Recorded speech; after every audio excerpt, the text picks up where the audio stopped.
ആതുരപൂർണ്ണ പ്രശോഭിതം ഈ ജീവിതം, ആർദ്രമാം ദൈവസ്നേഹം നിറയും പൂവനം. ആതുരപൂർണ്ണ പ്രശോഭിതം ഈ ജീവിതം, ആർദ്രമാം ദൈവസ്നേഹം നിറയും പൂവനം. സ്നേഹദീപനാളമായി വിളങ്ങും ധന്യജീവിതം.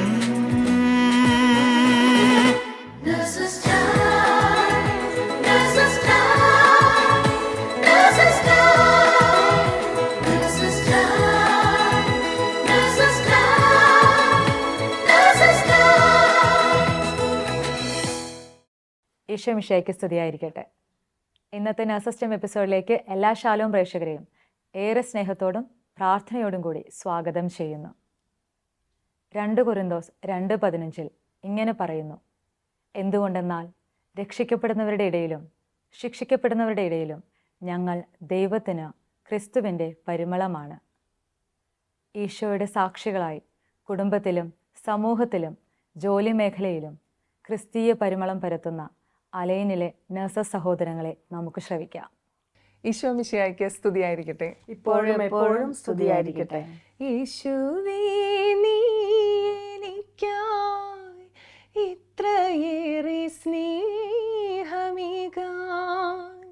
അടിയനിൽ യോഗ്യതയായി എന്തു കണ്ടു നീ. സ്നേഹമേ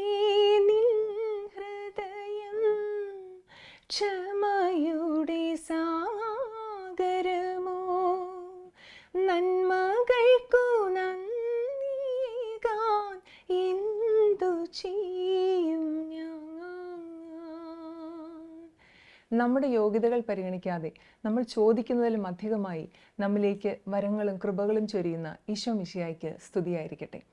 നിയമാവർത്തനം 31:8 പറയുന്നു: കർത്താവാണ് നിന്റെ മുമ്പിൽ പോകുന്നത്, അവിടുന്ന് നിന്നെ ഭഗ്നാശനാക്കുകയോ പരിത്യജിക്കുകയോ ഇല്ല. ഭയപ്പെടുകയോ സംഭ്രമിക്കുകയോ വേണ്ട. ഈ വചനം അന്വർത്ഥമാക്കുമാറ് ഞങ്ങളുടെ ജീവിതത്തിൽ ഈശോ ഇടപെട്ട ഒരുപിടി അനുഭവങ്ങൾ നിങ്ങളുമായി പങ്കുവയ്ക്കാൻ ഞങ്ങൾ ആഗ്രഹിക്കുന്നു. എൻ്റെ പേര് അജി ഏലിയാസ്. മൂവാറ്റുപുഴയ്ക്കടുത്ത പുളിന്താനത്താണ് വീട്. അലയനിൽ 7 വർഷമായിട്ട് ഒരു ഹോസ്പിറ്റലിൽ ജോലി ചെയ്യുന്നു. എൻ്റെ പേര് എൽസി. അലയനിൽ നേഴ്സായിട്ട് ജോലി ചെയ്യുന്നു. കുടുംബമായി ഇവിടെയുണ്ട്. പുതുപ്പള്ളി സെൻറ്റ് ആൻ്റണി ഇടവക അംഗമാണ്. എൻ്റെ പേര് മിനി തരുൺ. ഞാനും അലയനിൽ ഒരു നഴ്സായിട്ട് വർക്ക് ചെയ്യുന്നു. വീട് നാട്ടിലെ മുരുങ്ങൂര്. എൽസി ചേച്ചി, അലയനിലെ നഴ്സസ് മിനിസ്ട്രിയിലേക്ക് ഞാൻ വരുമ്പോൾ ചേച്ചി നഴ്സസ് മിനിസ്ട്രിയിൽ ഷെയർ ചെയ്യുന്ന പല അനുഭവങ്ങളും ശരിക്കും ഒരു ഇൻസ്പിറേഷനായിരുന്നു എനിക്ക്. പലപ്പോഴും ചിന്തിച്ചിട്ടുണ്ട്, ഇത്രയും അനുഭവങ്ങളുള്ള നഴ്സുമാർ എങ്ങനെ എന്നൊരു ഇത്രയും അനുഭവ സമ്പത്തുള്ള നഴ്സുമാർ നമ്മളുടെ നഴ്സസ് മിനിസ്ട്രിക്ക് ഉണ്ടല്ലോ എന്നോർത്ത് അഭിമാനവും തോന്നിയിട്ടുണ്ട്. അജി ചോദിക്കുമ്പോൾ ഞാൻ ഓർക്കുന്നത് 18 വർഷമായി റാസകേമേ വന്നിട്ട് ഒരു സാധാരണ കുടുംബത്തിൽ ജനിച്ച് 5 മക്കളിൽ ഒരാളായിട്ട് ജീവിതം കരുപ്പിടിപ്പിക്കാൻ വേണ്ടി പ്രയാസങ്ങളും ബുദ്ധിമുട്ടുകളിലൂടെയൊക്കെ നമ്മൾ കടന്നു പോകുന്നത് ആദ്യകാലങ്ങളിൽ വന്ന സമയത്ത്. ഇപ്പോഴന്നേരം പിള്ളേരെ ഇപ്പോഴത്തെ തലമുറയാണെങ്കിലും പറയും ഒന്നിനും നേരമില്ല, പ്രാർത്ഥിക്കാൻ നേരമില്ല, കുടുംബ പ്രാർത്ഥനയ്ക്കോ കുർബാനയ്ക്കോ ഒന്നും ഒട്ടും സമയമില്ലാത്തതുപോലെ പറയും. അപ്പോൾ ഇപ്പം ഈ ഒരച്ഛൻ പറഞ്ഞ കാര്യം ഞാൻ ഓർക്കുക: ദൈവം ആഗ്രഹിക്കാത്ത തിരക്കുകൾ നമ്മുടെ ജീവിതത്തിൽ നല്ലതല്ല, അത് നല്ലതിനുമല്ല. ദൈവത്തോട് ചേർന്ന് ജീവിക്കുമ്പം ദൈവം നമ്മുടെ കൂടെ ഉണ്ടെന്നുള്ള ഒരനുഭവം പങ്കുവയ്ക്കാൻ ഞാനിപ്പോൾ ആഗ്രഹിക്കുക. 18 വർഷക്കാലം പിള്ളേരെ വളർത്താനും കുടുംബം ഒരു കരക്കെത്തിക്കാനും ഒക്കെ നമ്മൾ ഒത്തിരി ബുദ്ധിമുട്ടുകളിലൂടെയാണ് കടന്നു പോകുന്നത്. അപ്പോഴും ഒരു ദിവസം പോലും കുർബാന മുടക്കാനോ കുടുംബ പ്രാർത്ഥന കഴിയുന്നതും മുടക്കാതിരിക്കാനൊക്കെ ശ്രദ്ധിക്കാറുണ്ടായിരുന്നു. ദാനിയേൽ പ്രവാചകൻ പറഞ്ഞ ഒരു വാക്യം ഞാനിവിടെ ഓർക്കുക ചെയ്യുന്നത്. ദാനിയേൽ പ്രവാചകൻ്റെ പുസ്തകം 3-ാം അധ്യായം 17-ാം വാക്യം.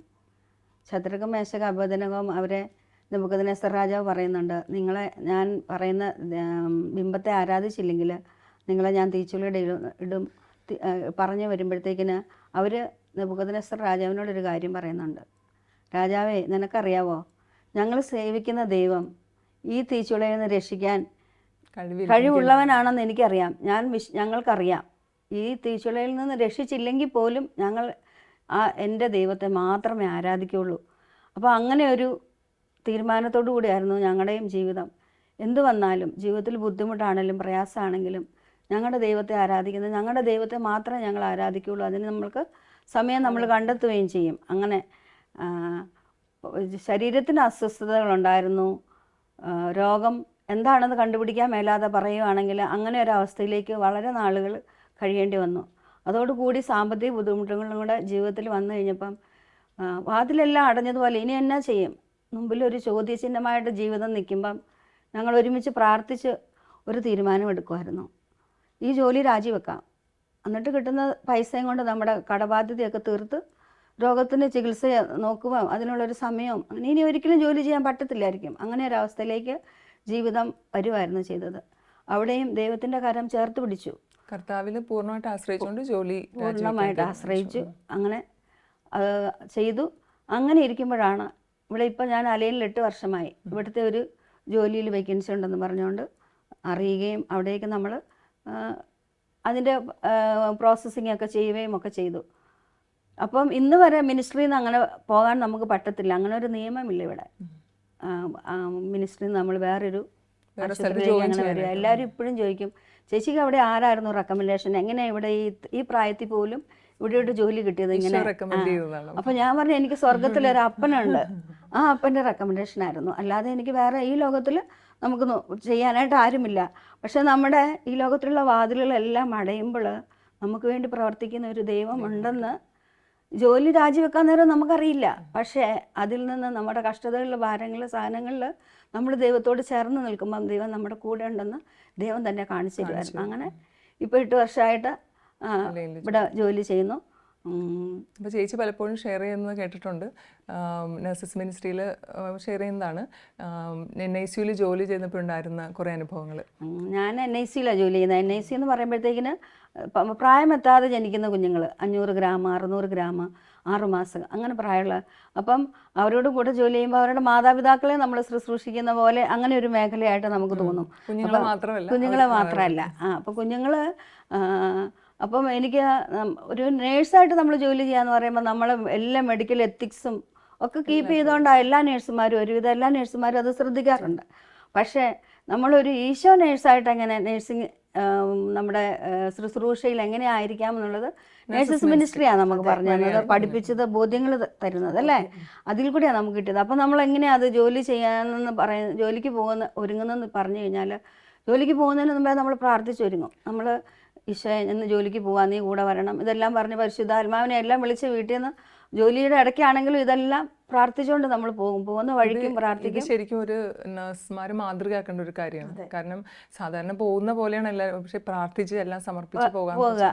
ഇന്നത്തെ തലമുറയ്ക്ക് അത് വേണ്ടത്. അത് നമ്മളെ പഠിപ്പിക്കുന്നത് നേഴ്സ് മിനിസ്ട്രിയാണ് നമുക്കത് ആ ബോധ്യം തന്നിരിക്കുന്നത് അല്ലേ? അപ്പോഴത്തേക്കിനും അത് കഴിഞ്ഞിട്ട് പിന്നെ അവിടെ ചെന്ന് കഴിയുമ്പോഴാണല്ലോ ഹോസ്പിറ്റലിൻ്റെ ഗേറ്റ് അങ്ങോട്ട് കയറുമ്പോഴേ ഈശോയുടെ നാമത്തിൽ ഞാൻ എൻ്റെ ജോലി ചെയ്യുന്ന സ്ഥാപനത്തെ അനുഗ്രഹിക്കുക അല്ലേ? നമ്മളവിടെ ജോലി ചെയ്യുന്നത് നമ്മൾ കേട്ടിട്ടില്ലേ, ജോസഫിനെ പ്രതി പൊത്തിപ്പറിൻ്റെ ഭവനത്തെ അനുഗ്രഹിച്ച ദൈവം. അപ്പം നമ്മളെവിടെ ജോലിയിലായിരിക്കുന്നോ അവിടെയൊക്കെ അനുഗ്രഹങ്ങളായിട്ട് നമ്മൾ മാറണം. അപ്പം അങ്ങനെ നമ്മൾ അവിടെയോട്ട് ജോലി ചെയ്യാനായിട്ട് ചെല്ലുന്നു, അവിടെ പ്രാർത്ഥിക്കുന്നു, കൂടെയുള്ളവരെ അനുഗ്രഹിക്കണം, ഈശോയെ ഞാൻ ശുശ്രൂഷിക്കുന്ന രോഗികളെയൊക്കെ അനുഗ്രഹിക്കണേ, എല്ലാം പ്രാർത്ഥിച്ചുകൊണ്ട് ജോലി ചെയ്യുന്നത്. അങ്ങനെ ചെയ്യാനായിട്ട് ദൈവം നമ്മളെ സഹായിക്കുന്നു അല്ലേ? അപ്പോൾ അവിടെ ചെല്ലുമ്പോഴും അപ്പോൾ ഈ പ്രാർത്ഥിച്ചുകൊണ്ട് പോകുന്നതുകൊണ്ട് തന്നെ പ്രയോജനം, എനിക്ക് ജോലിയൊന്നും അവിടെ കിട്ടരുതേ, അല്ലെങ്കിൽ ബുദ്ധിമുട്ടില്ലാത്ത പേഷ്യനെ കിട്ടണേ, അങ്ങനെയൊന്നും അല്ല. നമുക്ക് അവിടെ ബുദ്ധിമുട്ടുകളും പ്രയാസങ്ങളും എല്ലാം ഉണ്ടെങ്കിലും ഈശോ നമ്മുടെ കൂടെ ഉണ്ടെങ്കിൽ ആ ജോലി ചെയ്യുമ്പോഴത്തേക്കിനും അതിൻ്റെ ഒരു വലിയ സൗഖ്യത്തിൻ്റെ അനുഭവം, അല്ലെ സ്നേഹത്തിൻ്റെ അനുഭവം, സമാധാനത്തിൻ്റെ അനുഭവം നമുക്ക് അവിടെ കാണാൻ പറ്റും നമ്മുടെ ജീവിതത്തിൽ. രോഗികളിലും നമ്മളായിരിക്കുന്ന ഇടങ്ങളിലൊക്കെ നമുക്കത് അനുഭവിക്കാൻ പറ്റും. അപ്പം ഇപ്പം ഇങ്ങനെ പറയുമ്പം എനിക്കൊരു ഓർമ്മ വരുന്നത്, ഞങ്ങളുടെ ഒരു സൗത്ത് ആഫ്രിക്കൻ ഒരു പേരൻസിന് ഒരു പ്രാവശ്യം ഒരു കുഞ്ഞുണ്ടായി. ഇതുപോലെ 24 ആഴ്ചയുള്ളത് 500 ഗ്രാം അങ്ങനെയൊക്കെ ഉള്ളൂ. അപ്പോൾ ഭയങ്കര ക്രിട്ടിക്കലി ഇല്ലാണ് കുഞ്ഞ്, എപ്പോൾ വേണേലും മരിക്കാം. അപ്പം അത് ശാസ്ത്രീയമായിട്ട് പറയുവാണെങ്കിൽ അതിൻ്റെ എല്ലാ നമ്മുടെ വെന്റിലേറ്റർ സെറ്റിങ്സ് അല്ലെങ്കിൽ എല്ലാ മരുന്നുകളൊക്കെ അതിൻ്റെ ഏറ്റവും മാക്സിമത്തിലൊക്കെ. അപ്പം മാതാപിതാക്കളെ വിളിച്ച് ഇവരെ ഇങ്ങനെ പറയണമല്ലോ, കുഞ്ഞ് ഇങ്ങനെയാണ്, ഇതിൻ്റെ ചികിത്സ ഇങ്ങനെയാണ്, അപ്പം എപ്പോൾ വേണേലും മരിക്കാം അങ്ങനെയൊക്കെ പറഞ്ഞ് അമ്മ മാത്രമേ ഉള്ളായിരുന്നു. അപ്പം ഞാനത് ഓർക്കുക, അമ്മയെ വിളിച്ച് അമ്മയോട് ഇങ്ങനെ പറയുക, ഡോക്ടേഴ്സ് ഉണ്ട്, ടീം മുഴുവനുണ്ട്. നമ്മളിങ്ങനെ പറയുമ്പം എല്ലാവരും വേണമല്ലോ. ഇപ്പോൾ പേഷ്യൻ്റ് അഫയേഴ്സ് അല്ലെങ്കിൽ സോഷ്യൽ അവരെല്ലാവരും ഉണ്ട്. ഇപ്പോൾ അമ്മയോട് ഇങ്ങനെ പറയുക, വളരെ ബുദ്ധിമുട്ടാണ് നിൻ്റെ കുഞ്ഞിനെ, എന്നാലും ഞങ്ങൾക്ക് ചെയ്യാൻ പറ്റുന്നതൊക്കെ ഞങ്ങൾ ചെയ്യുന്നുണ്ട്. ഞാൻ പ്രൈമറി നേഴ്സ് അല്ല കുഞ്ഞിൻ്റെ, പക്ഷേ ഞാൻ ആ മുറിയിൽ അന്ന് ജോലിയിലുണ്ട്. അപ്പോഴത്തേക്കിനും ഇത് കേട്ടത് ഈ ഒരമ്മയുടെ മനസ്സാണല്ലോ. അപ്പോഴത്തേക്കിനും ഭയങ്കരമായിട്ട് അലറി കരയുക എന്ന് പറഞ്ഞാൽ ആ ഹോസ്പിറ്റൽ മുഴുവൻ ഞെട്ടിക്കുന്നത് പോലെ നമുക്കെല്ലാം കേൾക്കുമ്പോൾ ഒരു വേദന തോന്നും. അതുപോലെ അമ്മ കരയുക. അപ്പോഴത്തേക്കിന് ഇവരെല്ലാം ആശ്വസിപ്പിച്ചിട്ടും അമ്മ എന്ത് ചെയ്ത് കഴിഞ്ഞാലും അമ്മയ്ക്കത് ആശ്വാസമാകുന്നില്ല. അപ്പോഴത്തേക്കിന് ഉടനെ ആ പ്രൈമറി നേഴ്സ് വന്ന് പറയും, ചേച്ചി അമ്മയോട് എന്നേലും ഒന്ന് പറഞ്ഞേ, ഇങ്ങനെ പറയുക. അപ്പോഴത്തേക്കിന് ഞാൻ ആ അമ്മയുടെ തൊളയിൽ ഇങ്ങനെ പിടിച്ചു. എന്ന് വെച്ചാൽ ഞാൻ പറയും, നമ്മൾ അമ്മമാരല്ലേ, അമ്മമാർ പ്രാർത്ഥിക്കുമ്പോൾ നമ്മുടെ ദൈവം കേൾക്കത്തില്ലേ, അപ്പോൾ നിൻ്റെ കുഞ്ഞ് സൗഖ്യമാകും, രക്ഷപ്പെടും എന്നൊക്കെ പറഞ്ഞ് ഞാനിങ്ങനെ അമ്മയോട് പറയുക. അപ്പോഴത്തേക്കിന് പെട്ടെന്ന് എന്തോ ഒരു ശാന്തത വന്നതുപോലെയോ അങ്ങനെയൊക്കെ. അന്നേരത്തേക്കിന് ആ അമ്മ തിരിഞ്ഞ് എന്നോട് ചോദിക്കും, ആർ ക്രിസ്ത്യൻ എന്ന് ചോദിക്കും. അപ്പോഴത്തേക്കിന് ഞാൻ അന്നേരം പറഞ്ഞു, അതെ ഞാൻ ഐ ആം എ ക്രിസ്ത്യൻ. നീ ക്രിസ്ത്യൻ ആണോ എന്ന് ഞാൻ ചോദിച്ചു. അപ്പോഴത്തേക്കിനെ പറഞ്ഞു, ഞാനും ഒരു ക്രിസ്ത്യനാണ്. അപ്പം ഞാൻ പറഞ്ഞു, അയ്യോ നമ്മുടെ ദൈവം ജീവിക്കുന്ന ദൈവമല്ലേ, ആ ദൈവത്തോട് പ്രാർത്ഥിച്ച എന്തോ നമുക്ക് കിട്ടാത്തത്.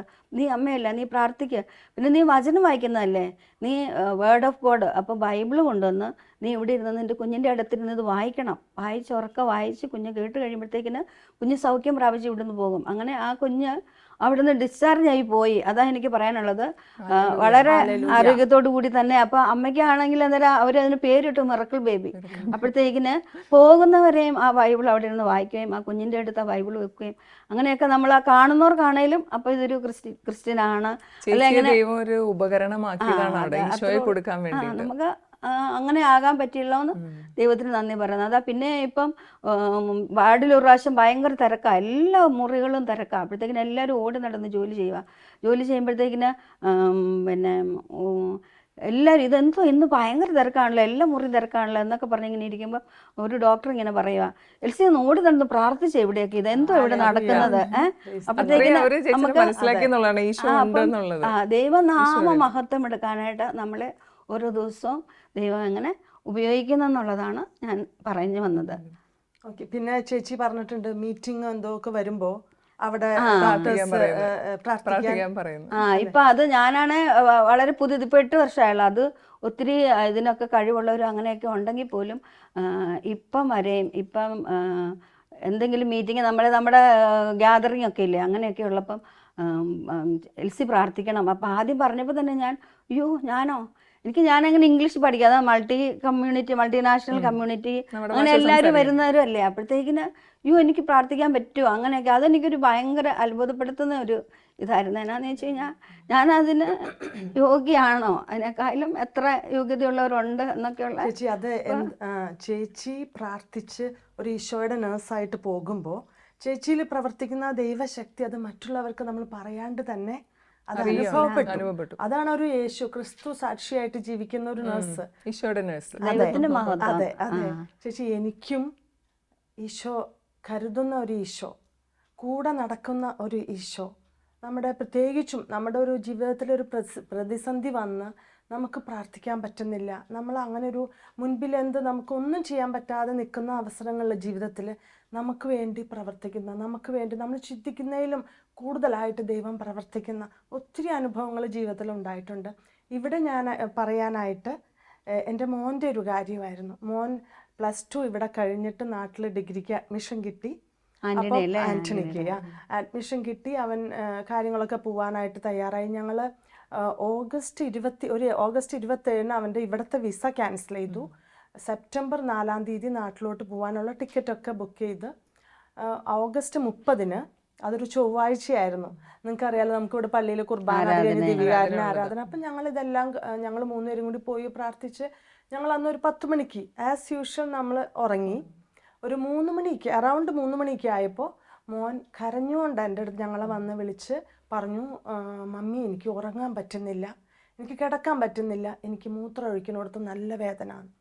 അപ്പം ഞാൻ ചാടി എഴുന്നേറ്റിട്ട് ഞാൻ ചോദിച്ചു, മോനെ എപ്പോഴാണ് വേദന തുടങ്ങിയത്? അപ്പം പറഞ്ഞു, മമ്മി ഒരു 11:30 ഞാൻ എന്തുകൊണ്ട് മോനെ എന്നെ വിളിച്ചില്ല എന്ന് ഞാൻ ചോദിച്ചു. കാരണം എനിക്ക് അസസ് ചെയ്തപ്പോൾ എനിക്ക് എന്തോ ഒരു ഡൗട്ട് തോന്നി. അതായത് എത്രയും പെട്ടെന്ന് ഇവന് സർജറി വേണമെന്നുള്ളത് എനിക്ക് തോന്നി. കാരണം ഞാൻ ഓപ്പറേഷൻ തിയേറ്ററിൽ വർക്ക് ചെയ്യുന്ന നഴ്സാണ്. അപ്പം ഞാൻ നൈറ്റ് ഡ്യൂട്ടി ചെയ്യുമ്പോൾ ഇങ്ങനെയുള്ള കേസുകൾ വന്ന് ഞാൻ അത് കണ്ടിട്ടുണ്ട്. അപ്പം അതൊരു എൻ്റെ മനസ്സിലൊരു സംശയം വന്നു. പക്ഷെ ഞാൻ പറഞ്ഞു, ഹസ്ബൻഡിനോടും മോനോടും ഞാൻ പറഞ്ഞു, നമുക്ക് എത്രയും പെട്ടെന്ന് ഹോസ്പിറ്റലിൽ എത്തണം. ഞങ്ങളെല്ലാവരും പെട്ടെന്ന് റെഡിയായി. ഞാൻ ഹസ്ബൻഡ് കൂടെ മോനെ ഇറക്കി വിട്ടു. ഞാൻ ഈശോയുടെ മുൻപിലൊന്ന് പ്രാർത്ഥിച്ചു, ഇറങ്ങി. ആ ഇറങ്ങുന്ന സമയത്ത് എനിക്ക് എൻ്റെ മനസ്സിൽ ദൈവമേ 3:30 ആയിട്ടുള്ളൂ, ഞാൻ ആരോടൊന്ന് വിളിച്ചു പറയും, ഈ സമയത്ത് വിളിക്കാൻ പറ്റുന്ന സമയമല്ലല്ലോ. അപ്പം ഞാൻ ഓർത്തു ഞങ്ങളുടെ നഴ്സസ് മിനിസ്ട്രിയുടെ ഗ്രൂപ്പിൽ മെസ്സേജ് ഇടാം. ഞാൻ മെസ്സേജ് ഇത്രയും മാത്രം ഇട്ടു. ഞാനിങ്ങനെ ഒരു സംശയം തോന്നി. ഞാൻ പെട്ടെന്ന് കുഞ്ഞിനെയും കൊണ്ട് ഹോസ്പിറ്റലിൽ പോകുവാണ്. അപ്പം ഞങ്ങളങ്ങ് ഇറങ്ങി. അപ്പം എനിക്ക് ഉറപ്പാണ് രാവിലെ അലയിലുള്ള കുറേ നഴ്സുമാർ കുർബാനയ്ക്ക് പോകും. അതുമല്ല, നമ്മുടെ ഗ്രൂപ്പിലുള്ളൊരു ചേച്ചി നാട്ടിലുണ്ട്. അപ്പം നാട്ടിലും കുർബാനയ്ക്ക് ആ സമയമാണ്. അപ്പം ഗ്രൂപ്പിൽ മെസ്സേജ് ഇട്ട ഉറപ്പായിട്ടും ആരെങ്കിലും പ്രാർത്ഥിക്കാനുണ്ടാവും. ആ ഒരു ചിന്തയിൽ മെസ്സേജ് വിട്ട് ഞാൻ ഇറങ്ങി. കാറിലിരുന്ന് ഞാൻ മോനോട് വേറെ ഒന്നും പറഞ്ഞില്ല, മോനെ പേടിക്കണ്ട, മോൻ ഈ ഒരു പ്രാർത്ഥന ചൊല്ലിക്കൊണ്ടിരിക്കുക, Lord Jesus son of living God have mercy on me. ഞാൻ ഇടയ്ക്കിടയ്ക്ക് കുഞ്ഞുങ്ങളോട് പറയാറുണ്ട്, അത് ഇടയ്ക്കിടയ്ക്ക് പ്രാർത്ഥിച്ചോളൂ, അത് മനസ്സിൽ റിപ്പീറ്റ് ചെയ്തുകൊണ്ടിരിക്കാൻ. ഞങ്ങളൊരു 3:30 കഴിഞ്ഞപ്പോഴേക്കും ഹോസ്പിറ്റലിൽ എത്തി. അപ്പം എമർജൻസി ഡിപ്പാർട്ട്മെൻറ്റിലുണ്ടായിരുന്ന നഴ്സിനോട്, പ്രൈമറി നഴ്സിനോട് ഞാൻ പറഞ്ഞു, സിസ്റ്ററെ ഇത്തിരി പെട്ടെന്ന് ആക്കണം, ഡോക്ടറിനോട് ഒന്ന് പറയണേ എന്ന് ഞാൻ പറഞ്ഞു. എങ്കിലും അവർ ഡോക്ടേഴ്സൊക്കെ വന്ന് നോക്കി. പക്ഷേ സ്കാൻ ചെയ്യുന്ന ആ ടെക്നീഷ്യൻ ആ രാത്രിയിൽ വെളുപ്പിന് ഹോസ്പിറ്റലിലോട്ട് എത്താൻ ഒരു 40 മിനിറ്റ് വൈകി. On call. അപ്പോൾ അവർ വൈകി. പക്ഷേ സ്കാനിങ് കഴിഞ്ഞു. സ്കാൻ ചെയ്ത് കഴിഞ്ഞപ്പോൾ അവർ പറഞ്ഞു, സിസ്റ്റർ നമുക്ക് എത്രയും പെട്ടെന്ന് സർജറി ചെയ്യണം, ടെസ്റ്റിക്കുലർ ടോർഷൻ. ടെസ്റ്റിക്കുലർ ടോർഷൻ എന്ന് പറയുമ്പോൾ ടെസ്റ്റിക്കിൾസിലേക്ക് ബ്ലഡ് സർക്കുലേഷൻ കുറയുന്നത്. അപ്പോൾ എത്രയും പെട്ടെന്ന് അതിന്റെ മാനേജ്മെന്റ് നടത്തിയില്ലെങ്കിൽ കോംപ്ലിക്കേഷൻസ് എത്രയും പെട്ടെന്ന് അത് എത്തണം. അപ്പം നമ്മൾ അങ്ങനെ തിയേറ്ററിൽ നമ്മൾ ഒത്തിരി അങ്ങനത്തെ കേസുകൾ കണ്ടിട്ടുണ്ട്. അപ്പം ഞങ്ങൾ എത്രയും പെട്ടെന്ന് ചെയ്യണമെന്ന് പറഞ്ഞ് അവർ ബാക്കി പിന്നെ പെട്ടെന്ന് തന്നെ ഹോസ്പിറ്റലിൽ എല്ലാ കാര്യങ്ങളും ഞങ്ങൾ 3:30 ഹോസ്പിറ്റലിൽ എത്തിയെങ്കിൽ 6 മണിക്ക് ഞങ്ങൾ തിയേറ്ററിലെത്തി. അപ്പം തിയേറ്ററിലെത്തി. ഇപ്പം തിയേറ്ററിലെ സ്റ്റാഫ്, അവിടുത്തെ ടെക്നീഷ്യൻ എന്നോട് ആദ്യം ചോദിച്ച ചോദ്യം, അവർ റെഡി ആയിട്ടിരിക്കുമായിരുന്നു, എന്തുകൊണ്ട് മിനി ഇത്രയും ലേറ്റായെന്ന് ചോദിച്ചു. അപ്പം അവരുടെ മുൻപിൽ എനിക്ക് പറയാനായിട്ട് ഉത്തരവൊന്നും ഉണ്ടായിരുന്നില്ല. കാരണം മോന് 11 മണിക്ക് തുടങ്ങിയ വേദന അവൻ പറഞ്ഞത് എന്നോട് 3 മണിക്കാണ്. മാനുഷികമായിട്ട് ചിന്തിച്ചാൽ എല്ലാ തരത്തിലും ഞാൻ ലേറ്റായി കുഞ്ഞിനെ എത്തിക്കാൻ. പിന്നെ അവിടെ എത്തി. എന്നെ പോലും ഇത് ചെയ്യാണ്ട് കുഞ്ഞിനെ പെട്ടെന്ന് അകത്തോട്ട് കയറ്റി. അത് കഴിഞ്ഞപ്പോൾ ഞാൻ പുറത്തോട്ട് വന്നിരുന്നു. ഹസ്ബൻഡ് കൂടെ ഇരുന്നെങ്കിലും എനിക്ക് ഇരിക്കാൻ പറ്റുന്നില്ലായിരുന്നു. ഞാൻ അങ്ങോട്ട് ഒത്തിരി സൈഡിലോട്ടേക്ക് നീങ്ങിയിട്ട് ഞാനിങ്ങനെ നടക്കുമായിരുന്നു. എൻ്റെ കയ്യിൽ കൊന്തയുണ്ട്, പക്ഷെ എനിക്ക് പ്രാർത്ഥിക്കാൻ പറ്റുന്നില്ലായിരുന്നു. ഞാൻ ഇടയ്ക്ക് പറയുന്നുണ്ട് ഈശോയെ കരുണയായിരിക്കണമെന്ന്. പക്ഷെ എന്നാലും എൻ്റെ മനസ്സിൽ ഒത്തിരി ചിന്തകൾ വരുമായിരുന്നു. ദൈവമേ, ഇന്നലെ രാത്രി 10 മണിക്ക് ഈ രാത്രിയിൽ ഒരു കുഴപ്പമില്ലാതെ കിടന്നിട്ട് ഇപ്പോൾ വെളുപ്പിന് 6 മണിയായപ്പം എൻ്റെ കുഞ്ഞ് ഓപ്പറേഷൻ തിയേറ്ററിലാണ്.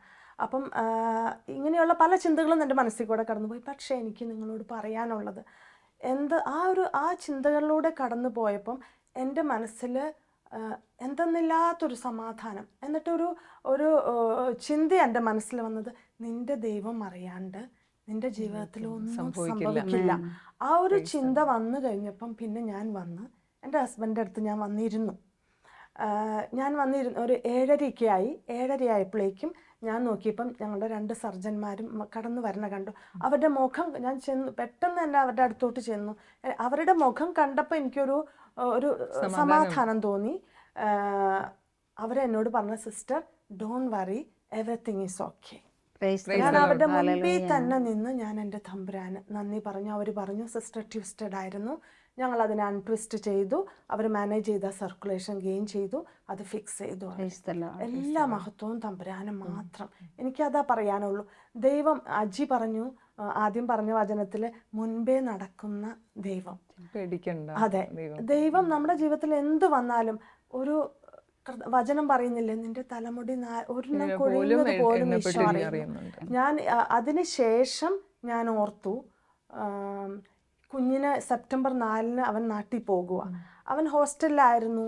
അവിടെ എങ്ങാനും ആയിരുന്നെങ്കിലാണ് ഇതാ വന്നിരുന്നെങ്കിൽ എനിക്കറിയില്ല എന്താകുമായിരുന്നു. പക്ഷേ ഇതെല്ലാം ഈശോ അറിയുന്നുണ്ട്. ദൈവം മിനി കറക്റ്റ് ടൈമിലാണ് എത്തിയിരുന്നെങ്കിൽ എനിക്ക് പറയായിരുന്നു ഞാൻ ഇത് ചിലപ്പോൾ ഞാൻ ഇത്തിരി ചെയ്തതാണ്. അഹങ്കരിച്ച് ഞാൻ ഇത് കൊണ്ടുവന്നതാണ്. late ആയി എന്ന് അതെ, ഒരു മഹത്വം എനിക്കില്ല, എല്ലാ മഹത്വവും എൻ്റെ തമ്പുരാന് മാത്രം.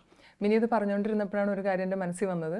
നമ്മൾ ആദ്യം ആ വിഷമം വന്ന സമയത്ത് ഏറ്റവും ആദ്യം എനിക്ക് തോന്നിയത് നഴ്സസ് മിനിസ്ട്രി ഗ്രൂപ്പിൽ പറയാനാണ്. എനിക്ക് വേണ്ടി പ്രാർത്ഥിക്കുന്ന, ഞാൻ പറയുമ്പോൾ എനിക്ക് പ്രാർത്ഥിക്കുന്ന ഒരു ഗ്രൂപ്പ് ഉണ്ട് എന്നുള്ള ഒരു ചിന്ത, അത് എനിക്ക് ഈ ഗ്രൂപ്പിൽ അതിന് എനിക്ക് അനുഭവം ഉണ്ട്, ഒത്തിരി. ഇത് മാത്രമല്ല, ഒത്തിരി അനുഭവം. അതാണ് ആ 6 മണി സമയം കുർബാന നടക്കുന്ന സമയം, കുഞ്ഞിൻ്റെ ഓപ്പറേഷൻ നടന്ന സമയം കുർബാന. പിന്നെ ഇത് മാത്രമല്ല, അവൻ്റെ ജീവിതത്തിൽ ഇനി ഒരിക്കലും, അതായത് അവന് ഇപ്പം അത്രയും പ്രായമുള്ള 18 വയസ്സ്, അപ്പം അവന് ഇനി അവൻ്റെ ജീവിതത്തിൽ ഒരു പ്രതിസന്ധി ഉണ്ടാകുമ്പോൾ അവരും അത് ഓർക്കും. നമ്മുടെ തലമുറകളിലോട്ട് ഈ വിശ്വാസം, ഈ ദൈവം കരുതുന്ന, നമ്മളെ താങ്ങുന്നൊരു ദൈവം നമുക്കുണ്ട് എന്ന് ആ വിശ്വാസം അവർക്ക് കിട്ടി. അത് ഞാൻ ദൈവത്തിന് നഴ്സസ് മിനിസ്ട്രി കൂട്ടായ്മയിൽ നമ്മളൊരു പ്രെയർ റിക്വസ്റ്റ് നമ്മൾ ഇടുമ്പോൾ നമുക്ക് അത്രയും ഒരു സപ്പോർട്ടാണ് കിട്ടുന്നത്. ആ പ്രെയർ സപ്പോർട്ടിനേക്കാളും കൂടുതലായിട്ട് എൻ്റെ അനുഭവം പറയുവാണെങ്കിൽ, ഞാനിപ്പം LCG മിനിയൊക്കെ വന്നതിന് ശേഷം നഴ്സസ് മിനിസ്ട്രി വന്നതാണ്. മെയിനായിട്ട് മ്യൂസിക് മിനിസ്ട്രിയിലാണ് കൂടുതലും ആക്റ്റീവായിരുന്നത്. അപ്പം നഴ്സസ് മിനിസ്ട്രി വരുന്ന സമയത്ത് അവിടെ കേൾക്കുന്ന ഷെയറിങ്ങുകളും പിന്നെ ജപമാലയും പരിശുദ്ധ അമ്മയെക്കുറിച്ച് കൂടുതലും ഞാൻ കേട്ടിരിക്കുന്നത് നഴ്സസ് മിനിസ്ട്രിയിൽ നിന്നാണ്. നമ്മുടെ നഴ്സസ് മിനിസ്ട്രിയുടെ പവർ ഹൗസായ ഇൻ്റർസെഷൻ്റെ ഒരു ടൂളാണല്ലോ ജപമാല. അപ്പോൾ പരിശുദ്ധ അമ്മയെക്കുറിച്ച് കൂടുതൽ കേട്ടിട്ടുണ്ടെങ്കിലും അമ്മ ഒരു അനുഭവമായിട്ട് എൻ്റെ ഉള്ളിൽ ജ്വലിച്ചിട്ടില്ല. അതായത് കനലായിട്ട് കിടക്കുന്നുണ്ട്. കാരണം അതെല്ലാം പരിശുദ്ധ നഴ്സസ് മിനിസ്ട്രികൾ കേട്ട് ഉള്ളിൽ കിടക്കുന്നുണ്ട്. പക്ഷെ ഒരു ജ്വലിക്കുന്ന ഒരു സ്നേഹം എന്നുള്ളത് വന്നിട്ടുണ്ടായിരുന്നില്ല. പക്ഷെ അതൊരു കാരണമാണ് എനിക്ക് പറയാനുള്ളത്. ഞാൻ തലവേദന അനുഭവിക്കുന്ന ആളാണ്. എല്ലാ ആഴ്ചയിലും എനിക്ക് മൈഗ്രെയിൻ എന്ന അസുഖം ഒരു മുടക്കം കൂടാതെ എന്നെ വിസിറ്റ് ചെയ്യും. മൈഗ്രെയിൻ അനുഭവിച്ചിട്ടുള്ളവർക്ക് മൈഗ്രെയിനിൻ്റെ ആ സിവിയറിറ്റി അറിയാൻ പറ്റും. ആദ്യമെല്ലാം പാരസെറ്റമോൾ കൊണ്ട് കുറഞ്ഞുകൊണ്ടിരുന്ന മൈഗ്രെയിനാണ്. ചിലപ്പോൾ ഒരു പാരസെറ്റമോൾ 2 പാരസെറ്റമോൾ. പിന്നെ അങ്ങോട്ടേക്ക് പോയി കഴിഞ്ഞപ്പം പല പെയിൻ കില്ലറുകൾ ട്രൈ ചെയ്തിട്ടും നിൽക്കാത്തൊരവസ്ഥയിലായി. എല്ലാ വീക്സിലും ഇല്ലാത്ത ഒരു വീക്ക് എനിക്കില്ല തലവേദന. അപ്പോൾ ചിലപ്പോൾ 2-3 ദിവസമായിട്ട് തലവേദനയായിട്ട് കിടക്കും, വോമിറ്റിങ്ങും എല്ലാമായിട്ട് അങ്ങനെ പോകും. അപ്പം ഇങ്ങനെ ആണ് പോയിക്കൊണ്ടിരുന്നത്. അപ്പോൾ കഴിഞ്ഞ വർഷം നമ്മളുടെ ജൂണിൽ പെന്തക്കോസ്തിൻ്റെ സമയം അത് കഴിഞ്ഞിട്ട്, അന്ന് വലിയൊരു അനുഭവമായിരുന്നല്ലോ, നമ്മളെല്ലാവരും കൂടിയതാണ്. പെന്തക്കോസ്റ്റ് പ്രോഗ്രാം കഴിഞ്ഞും ആദ്യം ഹോളിലേക്ക് കയറിയപ്പോൾ തുടങ്ങി ഭയങ്കര ഒരു ദൈവാനം എന്ന് വെച്ചാൽ എന്തോ ഒരു സമാധാനം മനസ്സിൽ വന്ന് നിറയുന്ന പോലെയായിരുന്നു അന്നത്തെ ആ പ്രൈസ് ആൻഡ് വർഷിപ്പും ഡോക്ടർ ജോണിൻ്റെ ക്ലാസ്സും എല്ലാം കഴിഞ്ഞിട്ട്. അതെല്ലാം കഴിഞ്ഞ് തിരിച്ചു വന്നു. ഒരു 2-3 ആഴ്ച കഴിഞ്ഞപ്പോൾ ഇതേപോലെ തലവേദന അതുപോലെ വന്നു. ഇങ്ങനെ വന്ന സമയത്ത് ടാബ്ലറ്റ്സ് കഴിച്ചിട്ട് കുറയാത്തൊരു സിറ്റുവേഷനിലായി കഴിഞ്ഞപ്പോൾ ഞാൻ ഓർത്തു, ഈ തലവേദന കുറയുന്നില്ല, അതിലൊന്ന് കിടന്നേക്കാമെന്ന് ഓർത്ത് റൂമിൽ കയറിയ സമയത്ത് പെട്ടെന്ന് എൻ്റെ മനസ്സിൽ തോന്നിയത്, എനിക്ക് ലൂർദിലെ മാതാവിൻ്റെ ഒരു രൂപം എനിക്ക് ഗിഫ്റ്റ് കിട്ടിയിട്ടുണ്ടായിരുന്നു. അത് കയ്യിലെടുത്ത് പിടിച്ച് കിടക്കാനാണ് തോന്നിയത്.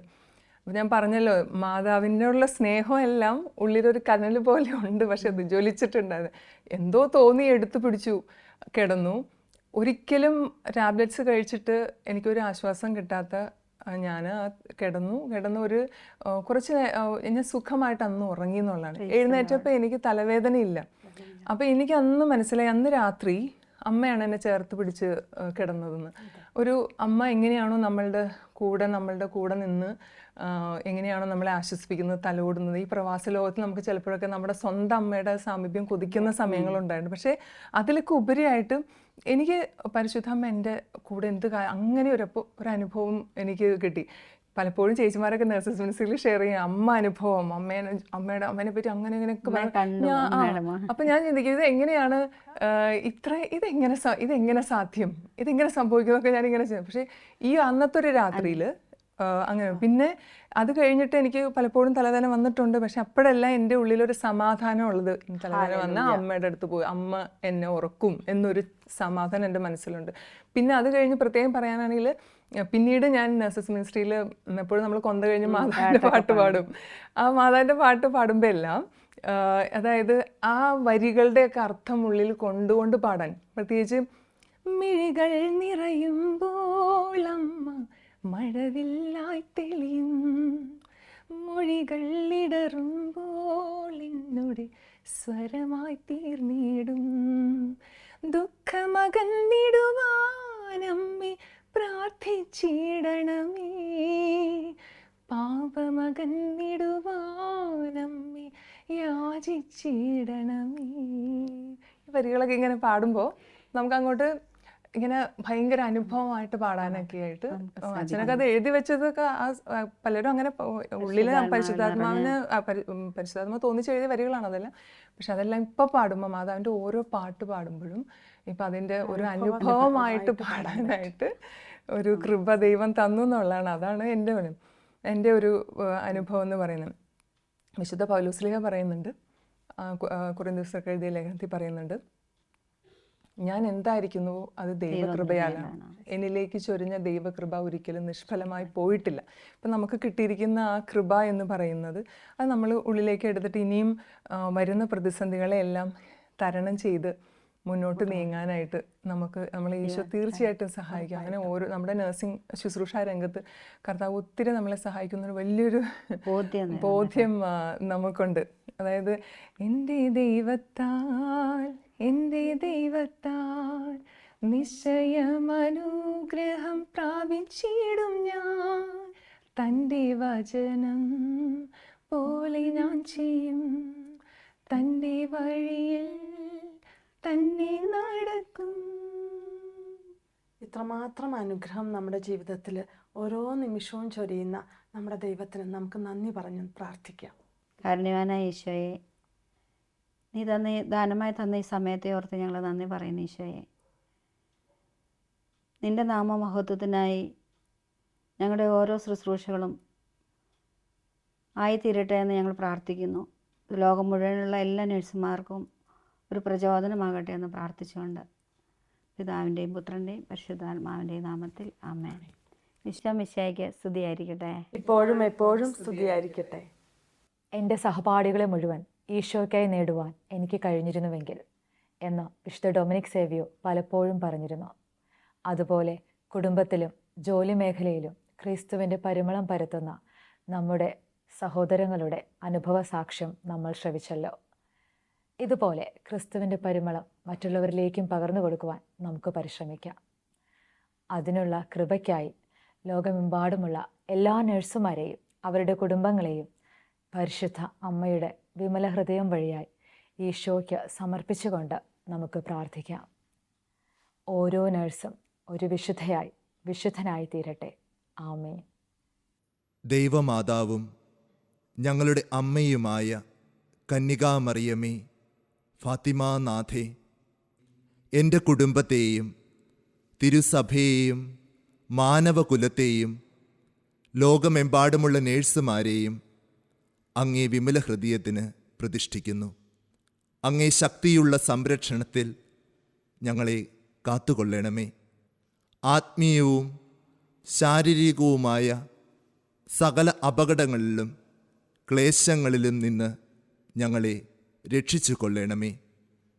എല്ലാറ്റിലും ദൈവേഷ്ടം കണ്ടെത്തി നിറവേറ്റുവാനും യേശുവിൻ്റെ തിരുഹൃദയത്തിന് പ്രീതികരമായ വിധത്തിൽ ജീവിച്ച് സ്വർഗഭാഗ്യത്തിൽ എത്തിച്ചേരുവാനും കാരുണ്യനാഥേ, ഞങ്ങളുടെ സ്നേഹമുള്ള അമ്മേ, ഞങ്ങളെ സഹായിക്കണമേ. ആമേൻ.